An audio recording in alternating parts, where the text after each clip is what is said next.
sur ma chaîne YouTube. Je vais vous parler de confiance en soi. Comment avoir confiance en soi? Il y a 3 clés que je peux vous donner d'ores et déjà. Et la confiance en soi, qu'est-ce que c'est exactement? Tout d'abord, la confiance en soi, c'est avoir connaissance de ce dont on est capable. C'est en fait croire en nos capacités. Et ça, tout le monde est capable de le faire. Tout le monde, tout le monde, tout le monde. Quelle que soit la personne, elle peut développer sa confiance en soi.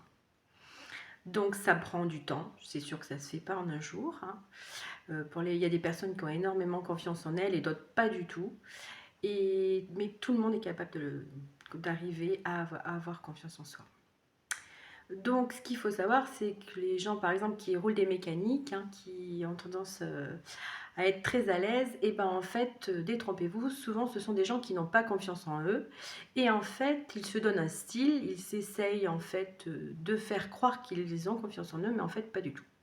Donc déjà, il faut vous enlever ça de la tête, vous dire voilà, moi j'ai l'impression d'être figé, voilà, de pas être très à l'aise. Eh bien, rassurez-vous, la confiance en soi n'a rien à voir avec vraiment le style voilà, de se mettre en avant, de rouler des mécaniques et autres. Pas du tout. Donc, en fait, le premier conseil que je peux vous donner, la première clé de la confiance en soi, c'est en fait se connaître. Connaître son talent, connaître son identité, connaître en fait qui l'on est. Voilà, déjà identifier nos défauts, mais aussi nos qualités. Et c'est nos qualités que l'on va mettre en fait en avant, que l'on va vraiment, on va dire, booster. Voilà. Donc ça, pour la confiance en soi, c'est essentiel. Voilà, donc bien mesurer, évaluer vraiment tout notre potentiel, voilà, de manière à pouvoir, comment dire, et bien après voilà, le faire éclore, voilà, le faire émaner de nous. Donc en fait, bien se connaître, c'est avant tout, bah voilà, se dire qu'on a de la chance déjà, voilà, de telle et telle sorte, voilà, dans tel et tel domaine, mais aussi savoir se dire, bah mince, bah là par contre, moi je suis très faible en ça, dans tel domaine je ne suis pas efficace. Donc voilà, ça va être prendre la mesure des choses. Et avoir confiance en soi, bah, ça va après pouvoir agir dans tous les domaines, c'est-à-dire avoir confiance en soi, aussi bien en amour que dans le monde professionnel, enfin à tous les niveaux, c'est-à-dire pouvoir être vraiment soi-même à n'importe quel moment. Voilà. Donc croyez-moi, rien que devant la vidéo, vous voyez bien que moi je ne suis pas du tout quelqu'un d'à l'aise, et pourtant je suis quelqu'un qui a confiance en moi. Donc voilà, il n'y a rien à voir avec le style, ou voilà. Donc vous voyez bien que moi c'est de l'improvisation, je bafouille, enfin voilà, mais ça n'empêche que je suis quelqu'un qui a confiance en moi. Donc, pourquoi? Parce qu'en fait, déjà, avant tout, je connais mes qualités, puis je connais aussi mes défauts, donc ça me donne un certain équilibre, en fait, voilà. Alors après, j'en ai pas forcément apprécié dans ce qu'on fait, mais le tout, c'est déjà de s'apprécier soi-même, d'apprécier qui l'on est. En fait, en gros, bah, déjà de s'aimer soi-même, voilà. Pour être apprécié, aimer des autres, il faut déjà s'aimer soi-même. Donc voilà, il ne faut pas être non plus imbu de sa personne, pas être narcissique. Bien sûr, voilà, il y a un juste milieu, mais ce qu'il faut, c'est déjà voilà, avoir la mesure de vraiment ce qu'on peut mettre en avant, et puis voilà, de développer ça, et voilà, de se sentir, comment dire, confiant dans notre potentiel, dans ce que l'on peut mettre en avant. Donc ça, déjà, c'est la première clé, c'est-à-dire la première clé, c'est se valoriser, se donner de la valeur. Voilà, la valeur dans nos capacités, dans ce qu'on peut réaliser.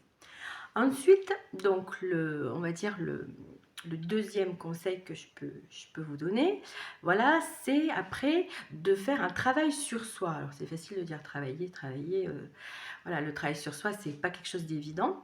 Donc, ce qu'on appelle l'introspection. On va introspecter vraiment. Donc, on va creuser, on va voir ce qu'on peut améliorer, puis ce qu'on peut, voilà, ce qu'on peut éviter de faire, voilà.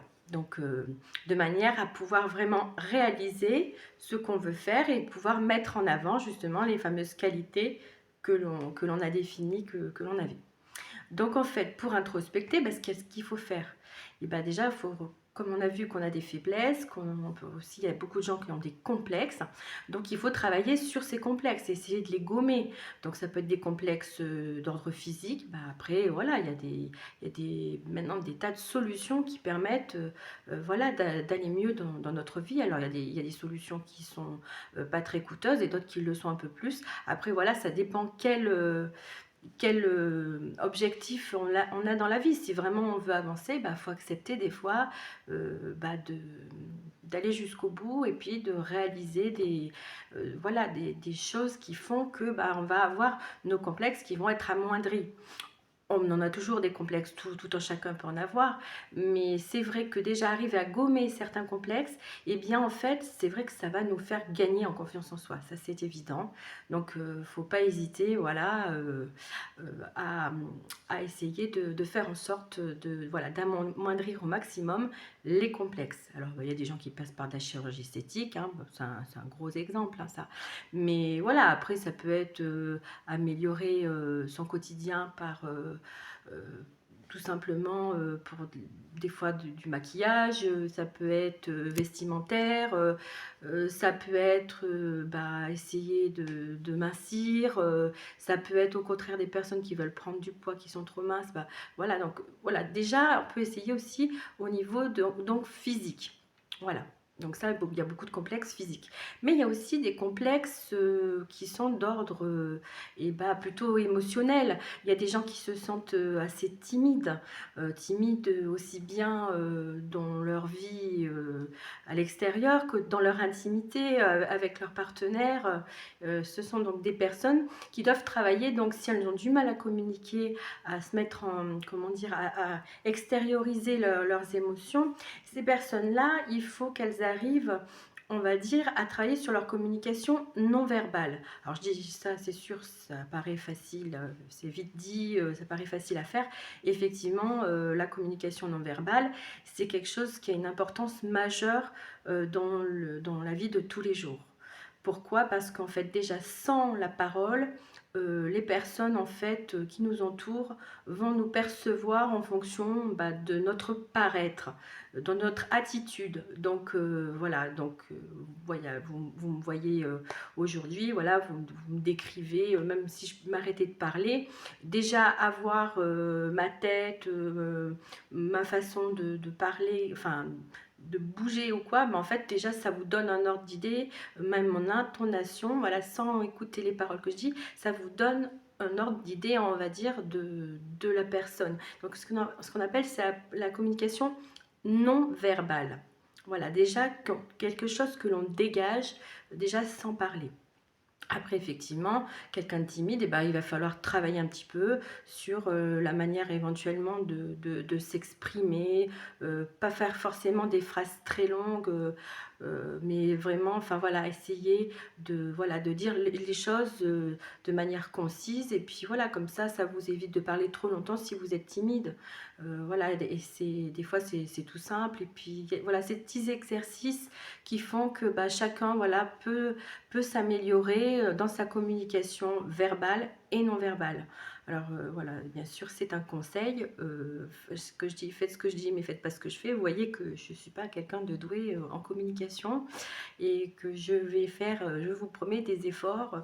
Mais bon, voilà, comme je vous l'ai dit, c'est de l'improvisation. Donc voilà, je suis telle que je suis, hein, voilà, telle que vous me voyez aujourd'hui. Donc, je ne sais pas comment vous expliquer, mais en fait, la confiance en soi, c'est avant tout de pouvoir se dire, voilà, j'ai de l'assurance en fait. Et cette assurance-là, on pourrait dire, bah tiens, la personne, elle est comment dire, subordonnée, elle a une position, vous savez, il y a toujours dominant, dominé dans toutes les relations humaines.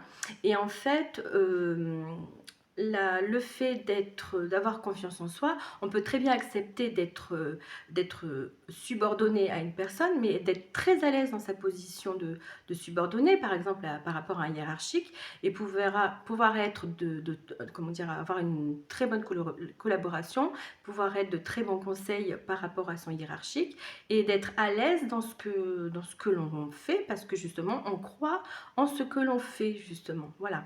Donc, de toute façon, les rapports comment dire, humains, les relations humaines évoluent constamment, en fait. Ça change à chaque instant, donc en fonction des interactions que l'on a avec les autres.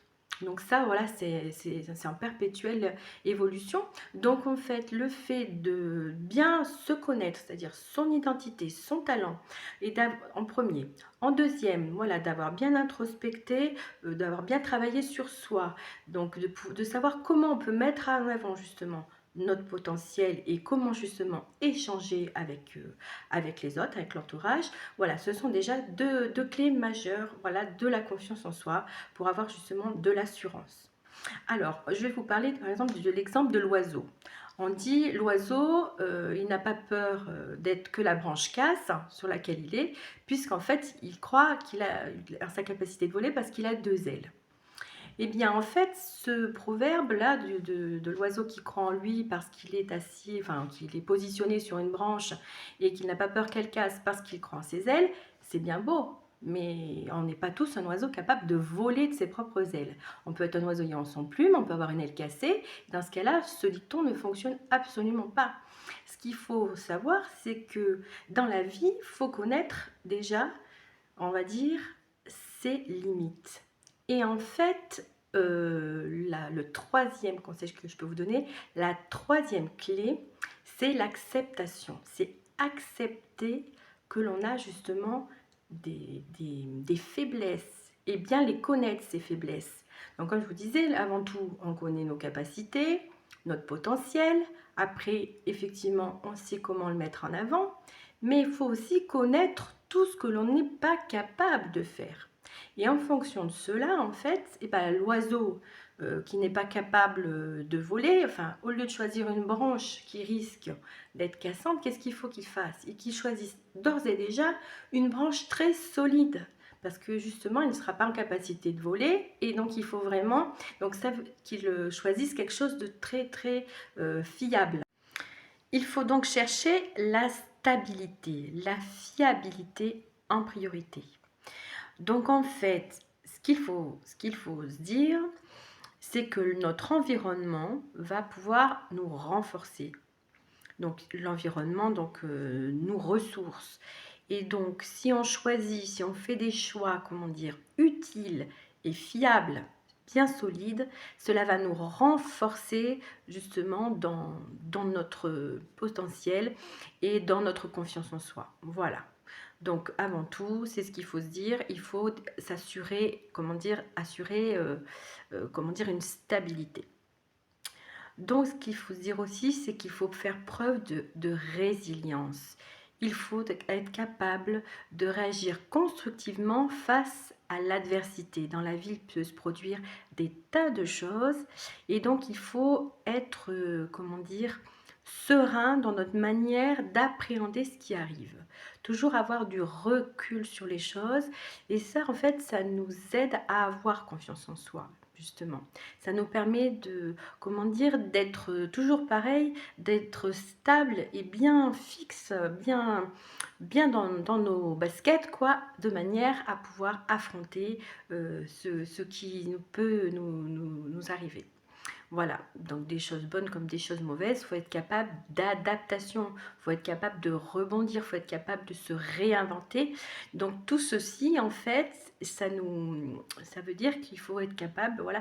Et pour être capable de ça, en fait, faut accepter, voilà, les limites de ce que l'on peut faire et de ce que l'on ne peut pas faire. Et lorsque l'on atteint les limites que l'on connaît, enfin, nos limites, on peut toujours s'en fixer de nouvelles. Rien ne nous empêche d'avoir des challenges, ça c'est important. Donc voilà, faut booster, comme je dis, faut arriver à toujours voilà, chercher à faire mieux. Voilà. Donc, on peut toujours s'améliorer. Voilà, ça c'est important de toujours croire en nous. Et avant tout, bah, qu'est-ce que c'est que la confiance en soi? Et ben, c'est croire en soi-même avant tout. C'est ça, voilà vraiment on va dire la finalité, c'est ça, c'est vraiment on croit en soi. C'est avant tout ce qui nous permet, voilà, d'être nous-mêmes, avec tout ce qui nous entoure autour de nous. Donc, voilà. Donc c'est ce que je voulais vous dire en termes de confiance en soi. Donc les 3 clés, c'est ça, c'est se mettre en valeur, voilà, c'est, ensuite travailler sur soi, donc faire une introspection, voilà, sur, nos capacités et ensuite, bien accepter, voilà, de nos limites et puis accepter, voilà, le changement, pouvoir s'adapter et voilà, tout ça, ça fait que, bah, que l'on a confiance en nous. Voilà, et bien écoutez, j'espère que cette vidéo vous aura plu et puis que vous pourrez liker ou vous abonner, enfin bon. Voilà, à bientôt!